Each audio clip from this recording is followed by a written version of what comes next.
It is Saturday, February 7th, 2026. We are 6 days into Black History Month. Yep. And if you've been anywhere near a screen in the last 48 hours, you know Washington is.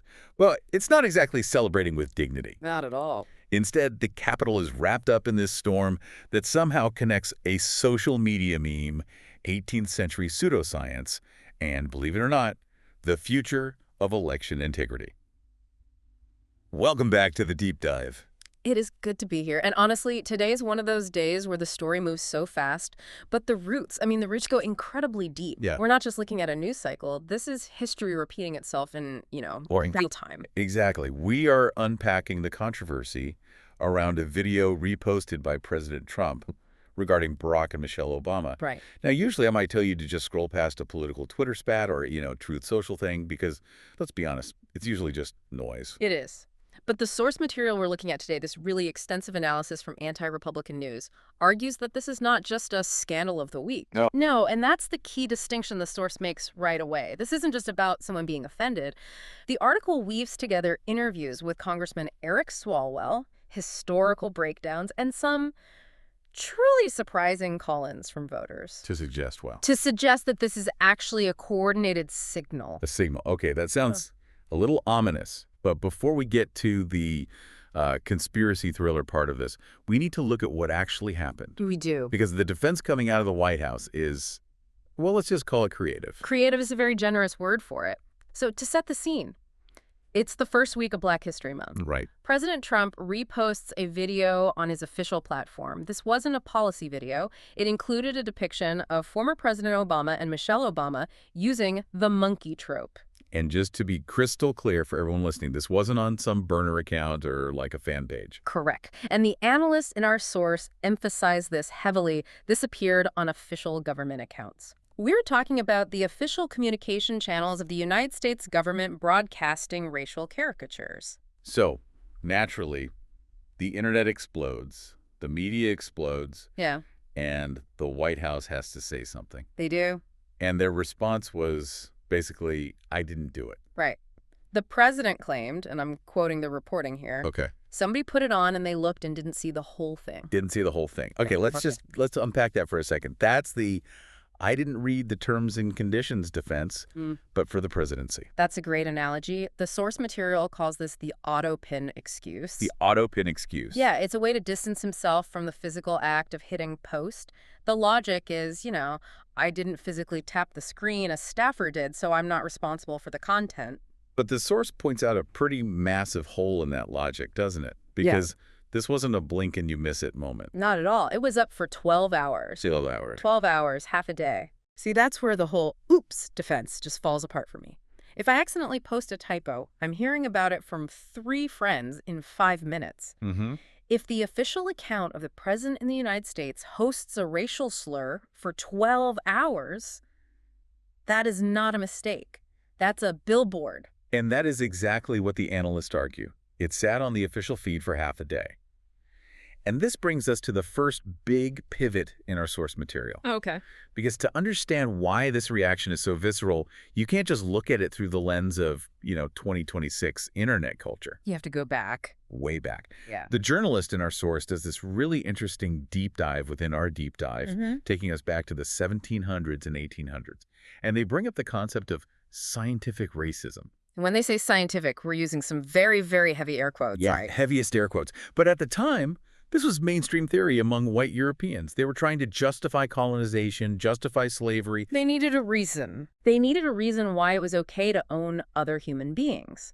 So they created a hierarchy. A literal chart of human value. Exactly. They put Europeans at the top and they put Africans at the bottom. And the specific lie they used to justify that placement was claiming Africans were closer to primitive beings. Specifically apes or simians. That's the one. So when we see that imagery today, reposted by the president, it is not just a mean caricature. It's not just calling someone ugly. No. It's a direct callback to the specific propaganda tool used to justify owning people. Precisely. The source is very explicit about this. This trope wasn't for laughs in the 1800s. It was the intellectual bedrock for forced labor, for domination, for violence. It was how you convinced yourself that the person you were enslaving wasn't fully human. It was. And that puts a very different spin on the "it was just a joke" defense. It's like finding a relic of oppression and putting it on a digital mantelpiece. It is. And the analysts raise another really uncomfortable point about that staffer defense we mentioned. Right.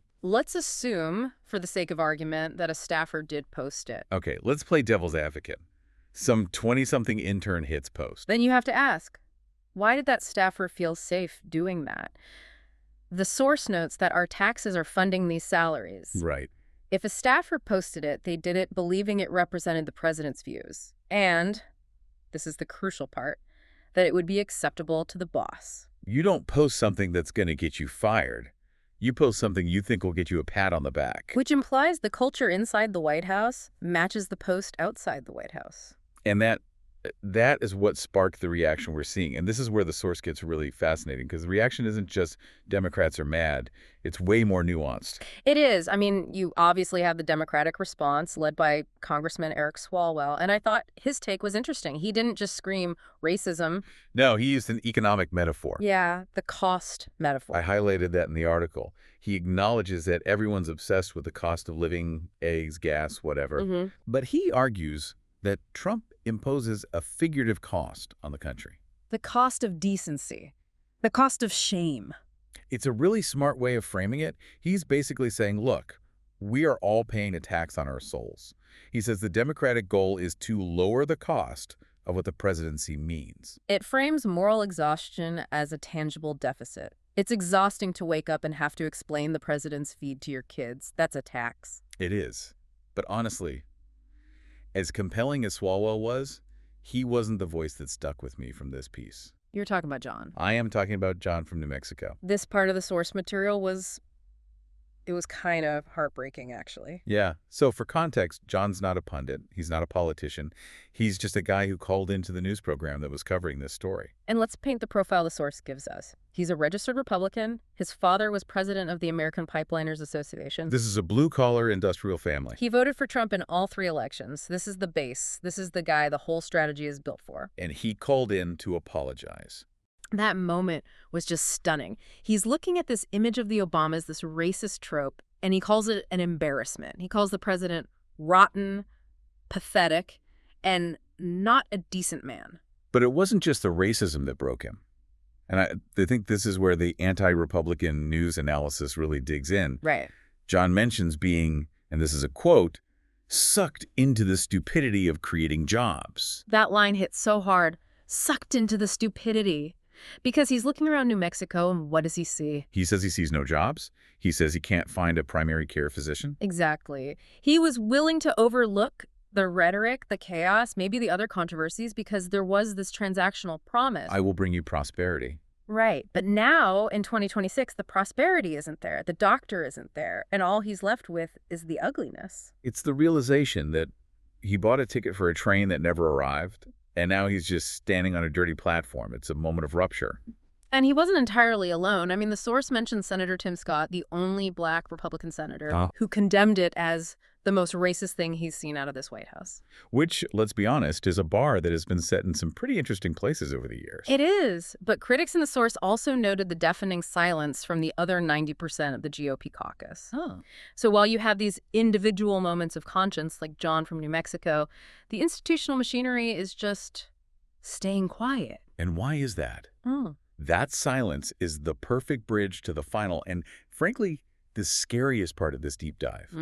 Because the source material argues this isn't accidental. This isn't just an old man with an iPhone making mistakes. It's a strategy. This is the so what of the whole episode. Why do this? Why now?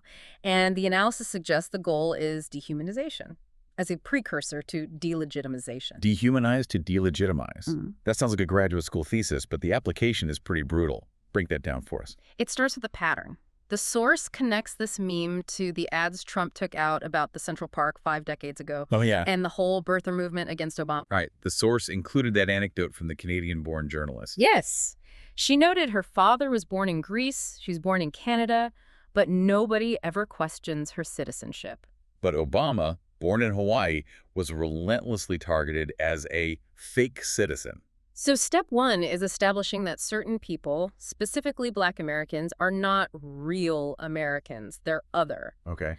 And this is where the election strategy comes in. The source argues that African-American voters are the spine of the Democratic Party. That makes sense. If you can use these tropes to dehumanize the people, you dehumanize their citizenship. And if you dehumanize their citizenship, You can create a permission structure to argue that their votes shouldn't count. you've got it. It's the illegal vote narrative, but it's racialized. You don't just say fraud, you say those people. So if you lose a close election, you don't say, I lost. You say, well, those people in those cities voted, and are they even real citizens? Look at how we portray them. You discount the spine of your opposition's electorate. And the source lists some specific examples of how this is moving from memes to actual government policy.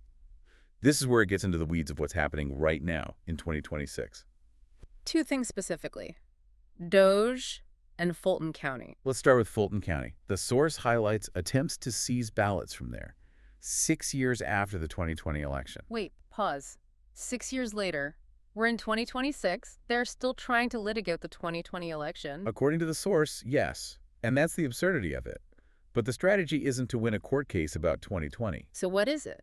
It's to keep the idea of fraud alive in a predominantly black district. It's about creating this permanent state of doubt. It's zombie litigation. It just keeps walking around to scare people. Exactly. And then there's the DOGE situation. Yeah. For our listeners who have managed to avoid this acronym, what are we talking about? We are talking about the Department of Government Efficiency, or DOGE. It was pitched as this cost-cutting board to trim fat from the budget. Sounds boring and bureaucratic. You would think, but the source mentions a whistleblower report alleging that DOGE staffers are doing something very different. Which is? They are allegedly leaking sensitive voter information, including Social Security numbers, to advocacy groups. Whoa, Social Security numbers. Leaked to who?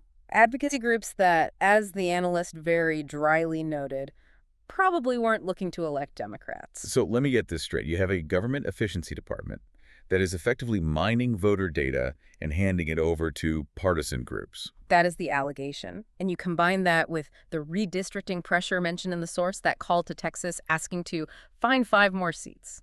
So let's just look at the full picture the source is painting here, because it is terrifyingly cohesive. You have a cultural softening up with racist memes. Right, that dehumanize a specific demographic. Then on the back end, you have data leaks, redistricting pressure, and ballot seizures targeting that exact same demographic. It transforms the whole controversy from the president posted something offensive to the president is engaged in a coordinated campaign to alter the composition of the electorate. The meme is just the public-facing signal. It's the flare gun for the deeper policy work. It's heavy stuff. I mean, we went from, didn't see the whole video, to a centuries-old justification for slavery, all the way to a modern blueprint for voter suppression. And that's why we do these deep dives. Because if you just look at the headline, you see a gaffe, you see a boomer moment on social media. Right. But if you look at the source material, you see a system. You see a machine working exactly as it was designed to. So what does this all mean for us, the listeners, aside from, wanting to throw our phones in the ocean? I think it forces us to question the function of outrage. When we see these controversies, we often ask, is this a distraction? Right. Look at the monkey meme so you don't look at the economy. Exactly. But the source leaves us with a much darker implication. What if it's not a distraction? What if it's a pilot program? A pilot program. If dehumanization is a precursor to discounting votes, then these cultural controversies are the soft launch of election policy. A soft launch for policy. Yes. That is going to keep me up tonight. It should. It raises the question, how many other memes or jokes that we just scroll past are actually trial balloons for something much more concrete? Something to think about the next time you see a controversial post pop up in your feed. Mm-hmm. You have to ask yourself, is this a joke or is this the agenda? We want to thank you for diving deep with us today. It wasn't an easy topic, but it feels like a necessary one. Absolutely. Stay critical, everyone. Catch you next time.